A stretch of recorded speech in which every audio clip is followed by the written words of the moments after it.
زبان اور لہجے کی نرمی یہ انسان کے اندر بہت بڑی خوبصورتی ہے، اور اگر زبان اور لہجہ سخت ہو تو یہ بہت بڑی بدصورتی بھی ہے۔ آقا دو عالم صلی اللہ علیہ وسلم نے ایک جگہ ارشاد فرمایا کہ نرمی جہاں بھی ہو یہ اس کو خوبصورت بنا دیتی ہے۔ بلکہ ایک حدیث پاک میں آقا دو عالم صلی اللہ علیہ وسلم یہ فرماتے ہیں کہ جو نرمی سے محروم کر دیا گیا وہ ساری خیر سے محروم کر دیا گیا۔ گویا نرمی یہ اللہ کی طرف سے بہت بڑا انعام ہے، بہت بڑی خیر ہے۔ اس کی اہمیت کا اندازہ اس بات سے لگائیے کہ آقا دو عالم صلی اللہ علیہ وسلم کو اللہ یہ فرما رہے ہیں فَبِمَا رَحْمَةٍ مِّنَ اللَّهِ لِنْتَ لَهُمْ، کہ اللہ فرما رہے ہیں کہ ہم نے اپنی رحمت سے آپ کو نرم بنایا، آپ کا لہجہ نرم، آپ کی زبان نرم، اور اگر آپ سخت ہوتے اور آپ کا لہجہ اور انداز سخت ہوتا تو یہ سارے صحابہ کرام کے بارے میں فرما رہے ہیں اللہ کہ یہ آپ سے الگ ہو جاتے۔ آقا دو عالم صلی اللہ علیہ وسلم ساری خوبیوں کا سرچشمہ، ساری فضیلتوں اور منقبتوں کی یا بنیاد ہیں آقا دو عالم صلی اللہ علیہ وسلم۔ تو یہ نرمی اللہ تبارک و تعالیٰ اس کے متعلق یہ فرما رہے ہیں اگر یہ آپ میں سے نہ ہوتی تو یہ اتنے لوگ آپ کے گرد نہ جمع ہوتے۔ تو گویا یہ بہت بڑی خیر ہے اللہ کی طرف سے، جہاں بھی آ جائے وہاں اس کو خوبصورت بنا دیتی ہے۔ اور پھر یہ انسان جب نرمی کو چھوڑتا ہے، سخت لہجہ اور سخت زبان استعمال کرتا ہے، یہ عام طور پر کسی دوسرے کی جہالت، سرکشی، غلطی یا کسی ہٹ درمی کی وجہ سے انسان اپنا لہجہ بدلتا ہے۔ اللہ تبارک و تعالیٰ نے قرآن کریم میں ایک جگہ حضرت موسیٰ علیہ السلام اور ہارون علیہ السلام کو حکم یہ دیا فَقُولَا لَهُ قَوْلًا لَيِّنًا، جب فرعون کی طرف ان دونوں کو بھیجا کہ ان سے جا کر بات کرو تو اللہ تعالیٰ ان کو یہ فرما رہے ہیں کہ تم ان سے نرم بات کرنا، لہجہ نرم رکھنا۔ فرعون سے بڑا کوئی سرکش نہیں ہے اور اس سے بڑا ہٹ دھرم اور جاہل کوئی نہیں ہے، اور ادھر موسیٰ علیہ السلام یہ اللہ کے نبی ہیں اور ان کو یہ حکم فرما رہے ہیں اللہ تعالیٰ کہ تم نے جب ان سے جا کر بات کرنی ہے تو نرم لہجہ اختیار کرنا ہے۔ تو مجھے اور آپ کو اپنی زندگی میں دیکھنا چاہیے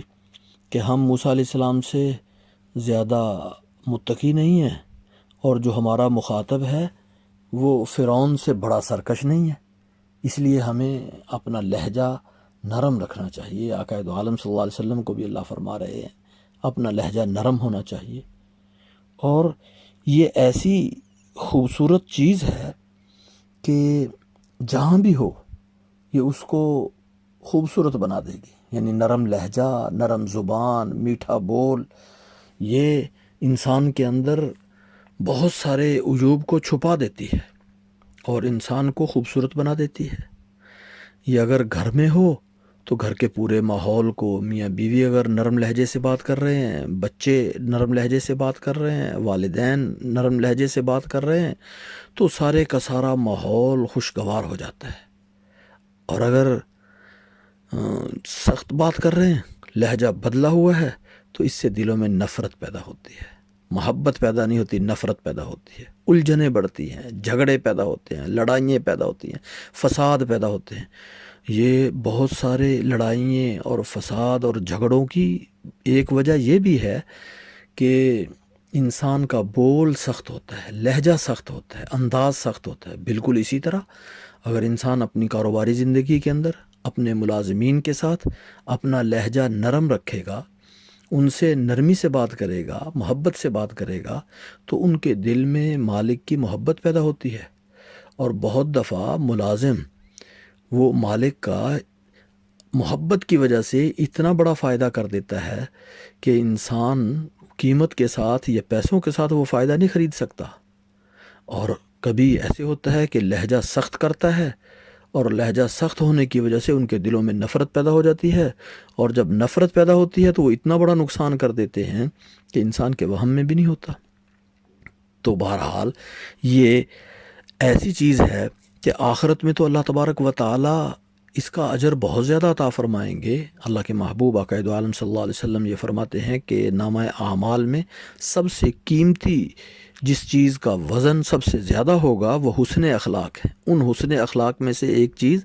زبان کی نرمی، لہجے کی نرمی، انداز کا اچھا ہونا یہ ہے۔ آخرت میں تو فائدہ ہے ہی ہے،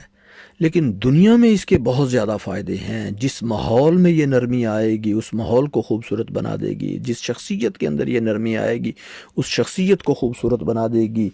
جس کاروبار کے اندر یہ نرمی آئے گی اس کاروبار کو خوبصورت بنا دے گی، جس ملازمت میں اور ماحول میں، جس تربیت میں، اگر استاد اپنے شاگردوں کی تربیت کر رہا ہے تو اس میں اگر نرمی آئے گی تو ان کو خوبصورت بنا دے گی۔ تو یہ بہت ہی قیمتی چیز ہے، لہذا اس کی طرف توجہ کرنی چاہیے۔